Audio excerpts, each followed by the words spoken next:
बच्चों, आज हम पढ़ेंगे कक्षा 8 हिंदी वसंत के अंतर्गत चैप्टर नंबर 16 पानी की कहानी।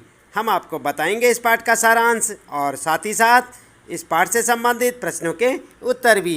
तो चलिए आप भी हमारे साथ साथ पढ़ें पानी की कहानी पाठ का सारांश। आप देख रहे हैं ना यहाँ पर, यह है आपका पाठ पानी की कहानी और हम आपको बता रहे हैं यहाँ पर इस पाठ का सारांश।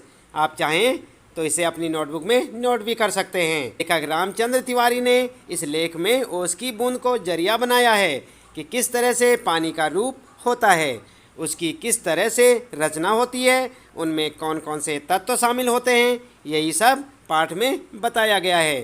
पानी के जीवन का एक चक्र होता है। समुद्र का पानी सूर्य की किरणों से गर्म होकर भाप बनता है और भाप बादल बन जाता है। यही सब क्रिया के बारे में आप विज्ञान के अध्यायों में पढ़ते हैं कि पानी के जीवन का एक चक्र होता है। किस तरह से समुद्र का पानी भाप बनकर सूर्य की गर्मी के कारण गर्म होकर भाप बन जाता है और वाष्प में बदल जाता है। ऊपर आसमान में जाकर काफ़ी ऊंचाई पर पहुंच जाने पर वह बादल का रूप ले लेता है और जब बादल बरसते हैं तो कुछ पानी धरती में रिस जाने के कारण उसमें चला जाता है और कुछ नदी नालों में बह जाता है। नदियों का पानी फिर समुद्र में मिल जाता है। इस प्रकार पानी का यह चक्र चलता रहता है। किस तरह से पानी सूर्य की गर्मी के कारण वाष्प बन गया, फिर बादल बन गया।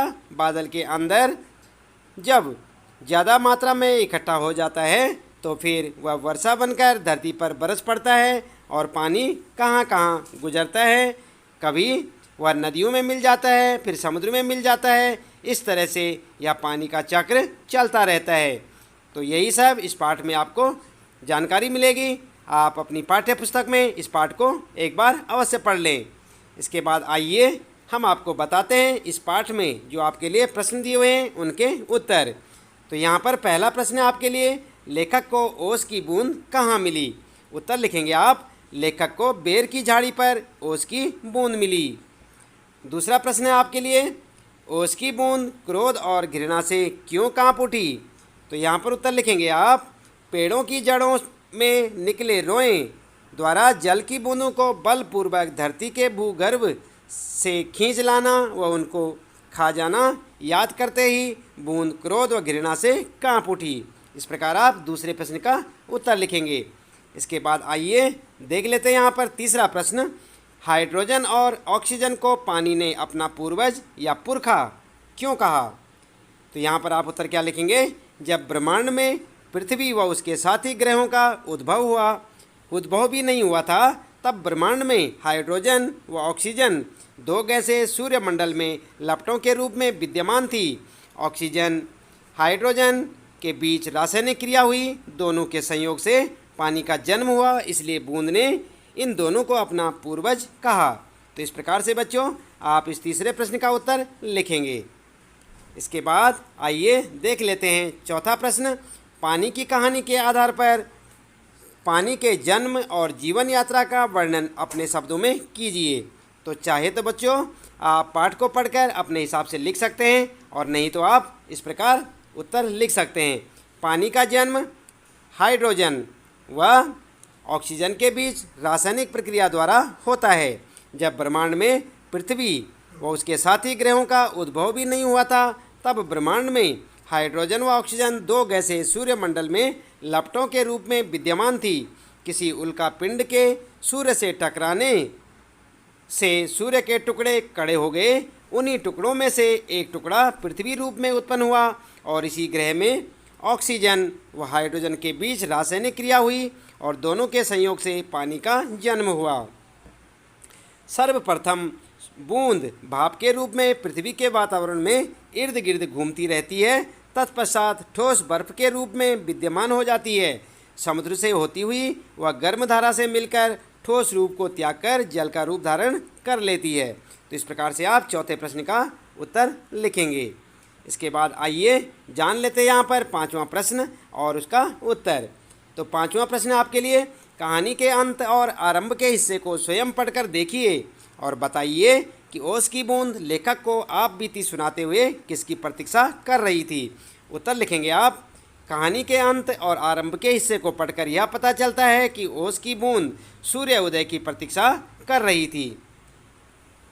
इसके बाद छठा प्रश्न है बच्चों आपके लिए, समुद्र के तट पर बसे नगरों में अधिक ठंड और अधिक गर्मी क्यों नहीं पड़ती? तो आइए उत्तर क्या होगा आपका। समुद्र के तट पर बसे नगरों में अधिक ठंड और अधिक गर्मी नहीं पड़ती क्योंकि वहाँ के वातावरण में सदा नमी होती है। ये होगा आपका छठे प्रश्न का उत्तर। इसके बाद सातवां प्रश्न आपके लिए, पेड़ के भीतर फव्वारा नहीं होता, तब पेड़ की जड़ों से पत्ते तक पानी कैसे पहुंचता है? इस क्रिया को वनस्पति शास्त्र में क्या कहते हैं? तो आप उत्तर लिखेंगे, पेड़ के भीतर फव्वारा नहीं होता, तब पेड़ की जड़ों से पत्ते तक पानी पहुंचता है क्योंकि पेड़ की जड़ों व तनों में जाइलम और फ्लोएम नामक वाहिकाएं होती हैं जो पानी जड़ों से पत्तियों तक पहुंचाती हैं। इस क्रिया को वनस्पति शास्त्र में संवहन यानी ट्रांसपायरेशन कहते हैं। तो इस प्रकार से आप उत्तर लिखेंगे। इसके बाद यहाँ पर आपके लिए आठवां प्रश्न है भाषा की बात से। आप देख रहे हैं यहाँ पर भाषा की बात। और आठवां प्रश्न है, किसी भी क्रिया को पूरी करने में जो भी संज्ञा आदि शब्द संलग्न होते हैं वे अपनी अलग अलग भूमिकाओं के अनुसार अलग अलग कारकों में वाक्य में दिखाई पड़ते हैं। जैसे वह हाथों से शिकार को जकड़ लेती थी। जकड़ना क्या है यहाँ पर? जकड़ना क्रिया तभी संपन्न हो पाएगी जब कोई व्यक्ति वह जकड़ने वाला हो, कोई वस्तु शिकार हो जिसे जकड़ा जाए। इन भूमिकाओं की प्रवृत्ति अलग अलग है।